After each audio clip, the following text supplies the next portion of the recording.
Hey guys, what's going on? Today, I'm going to be quickly reviewing the Gulikit electromagnetic Hall sensor joysticks for the Steam Deck here. I got these off of Amazon, and I will put a link to these in the description here. But basically, if you don't know what Hall effect joy sensors or joysticks are, basically, it eliminates the need for any sort of friction within the joystick module, and this friction over time will cause your stick to develop joystick drift. I almost said Joy-Con drift. That's basically how the Joy-Cons drift so much, is that they're made of cheap plastic, and when those rub together, it wears the parts down. This is not going to have that. The Steam Deck by default has the same joysticks, same joystick technology that the Switch has, although they are much better quality from my experience. But these are the best you can get, basically. If you want basically drift-proof joysticks, this is where you gotta go. These were about $30 on Amazon. Like I said, I'll have the link down below in the description. Installing them is fairly easy. Taking apart the Steam Deck is pretty easy to do. In the box here, you have some instructions. These are actually the default joysticks. I've actually already installed them. But as you can see here, just kind of some stuff on this box.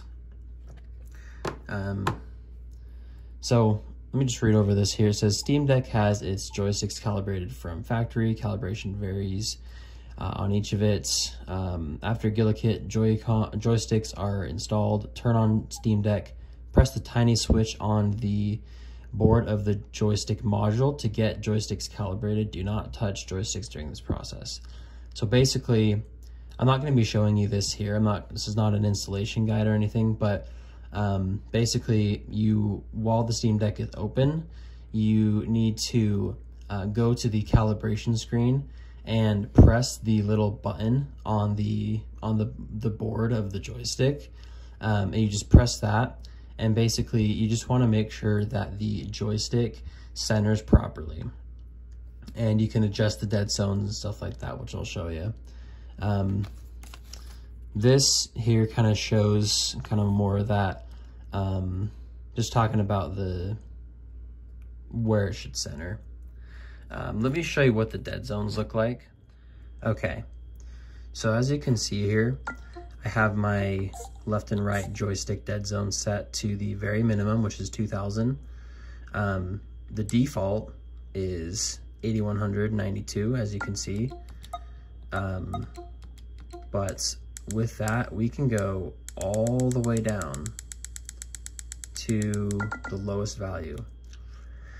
You can do this on the regular joysticks as well. However, those joysticks, they could develop drift at some point, and if your dead zone is this low, you will see that sooner than if it was at the default.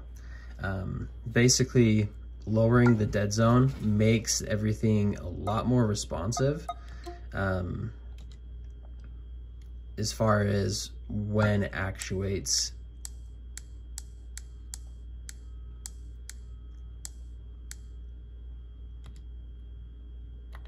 We'll go ahead and test this one too. So it just has a bit more smoother range of motion. And again, these will never drift.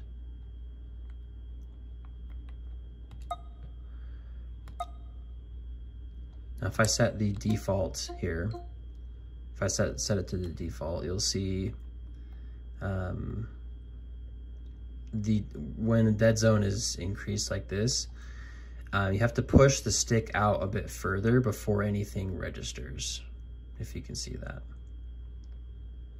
So that's why having it all the way down here is so nice, because you get the instantaneous responses of the joystick.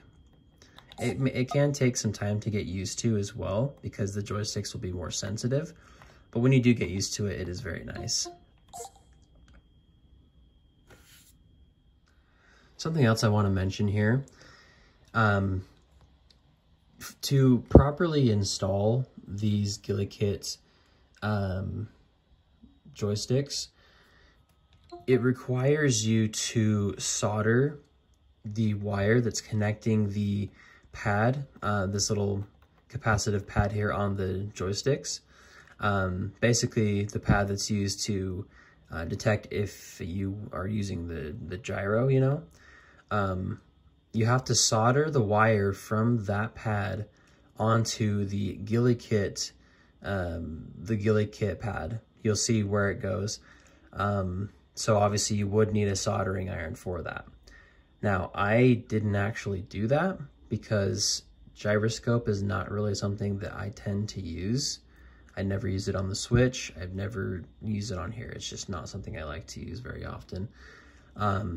Of course, gyroscope still works if you hold the touchpad here, but for my Steam Deck, the way I installed it, the gyroscope will not activate when you touch the thumbsticks. So keep that in mind. If you do have a soldering iron handy, then it shouldn't be any problem. Just make sure the wire is long enough. That's one problem that I've heard people discussing, is that the wire that's attached to the current joystick is very short, and if you cut it, then it will basically be too short. So what you want to do is desolder it, so that you don't have to actually cut the wire. But again, I didn't have that problem because I didn't use the soldering iron. I didn't solder anything for this. I just went in, disconnected the joysticks that came in the Steam Deck by default, and then plugged in these ones and screwed them in. You need to make sure that you screw them in exactly the same tightness as the ones before. If you don't do that, you'll notice that your joysticks are either too loose or they might be too tight. So for instance, if you push up, the joystick will stay in place or whatever, you know. So it might take some trial and error, but you wanna make sure that your joysticks are tightened perfectly so that they have no resistance when you are turning them like this. And if you feel any sort of resistance, you wanna go back, loosen each side a little bit, and continue to do that until everything looks good. Once you've done that, you may also want to recalibrate the joysticks by pressing that button on the module itself. So the installation process here is a little tedious, has some trial and error, but ultimately it wasn't anything I couldn't handle. So I think most people that are interested in this would be able to do it. But that is basically it. That is my my rundown of the Gulikit joysticks. If you have any questions, just let me know.